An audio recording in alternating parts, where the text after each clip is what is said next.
Hi, I'm Ellen Gormley and welcome to my channel. Let's talk about the love knot today. It's also called the Solomon's knot, and it's a very lacy, airy stitch, and so it makes really beautiful, delicate fabrics.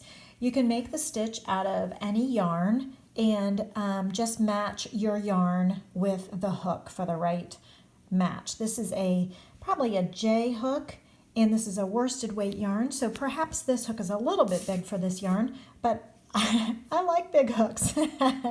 So this is what I'm using today. So I just have a foundation double crochet set up. It doesn't really matter though. I just needed something to get us started. If you want to learn about how to make the foundation double crochet, which is the beginning chain and the first row of double crochets all in one step, check out my playlist for special stitches and look for double crochet foundation. You can see it's nice and stretchy and it makes a gorgeous fabric. So the Solomon's knot is really, or love knot, it's also called that, is kind of confusing for people because we lift up the loop on the hook the specified amount in the pattern. Sometimes it'll say 1/2 inch, sometimes it'll say 1 inch.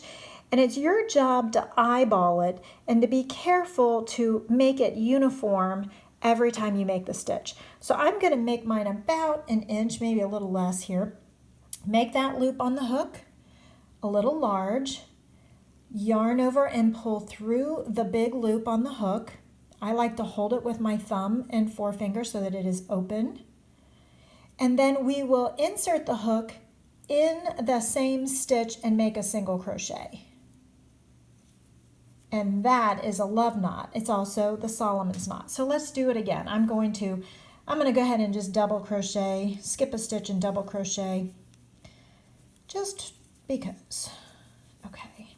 Now you could just do a bunch of love knots in a row without putting double crochets in between, but I just wanted to anchor it so that we could focus on learning the love knot again. So make our big loop.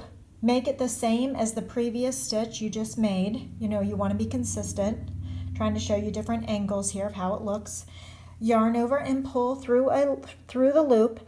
Now it's like that is just one massive size chain when you think about it. So there's 2 loops there. There's a back ridge there that I'm holding on to. So it's one really massive chain. But then we're going to single crochet into the back ridge of that chain, like so.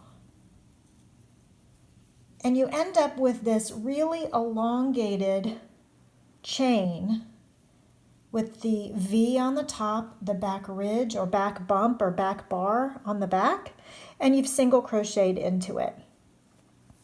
So if we were to do another one without a double crochet in between, we again would just elongate our stitch, make a really massively huge chain, then single crochet in the back loop or back ridge of that really big chain. And that is the love knot or Solomon's knot stitch.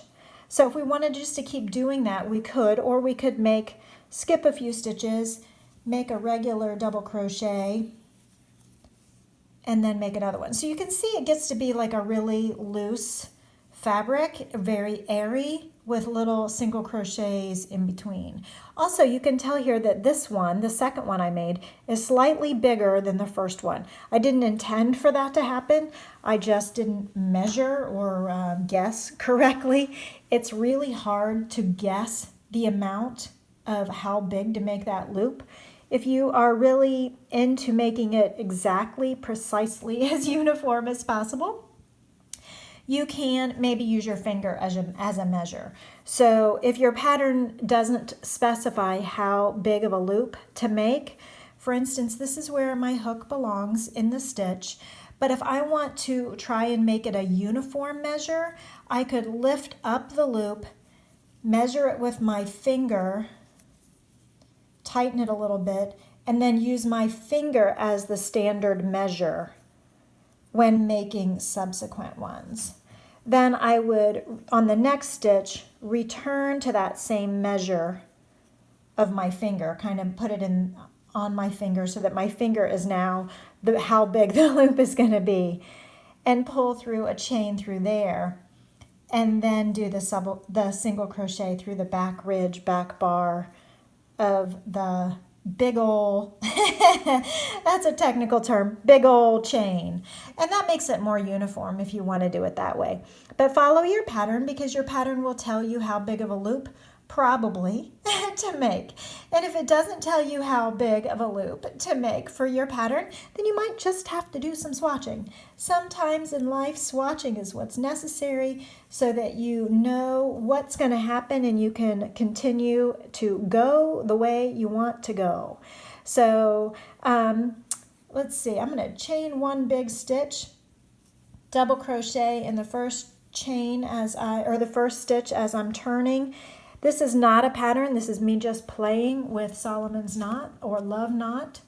So let's pull up a loop, make one really huge chain, then single crochet in the back bar of that chain to finish it off. I hope you've enjoyed this little tutorial on the love knot, the Solomon's knot stitch. Stay tuned, because I have a treat for you next week, and it might be the free pattern of the week. Might include this stitch. So stay tuned and check out my free crochet pattern of the week playlist for lots of patterns for you to try your new skills. Please like and subscribe for more videos. Thanks.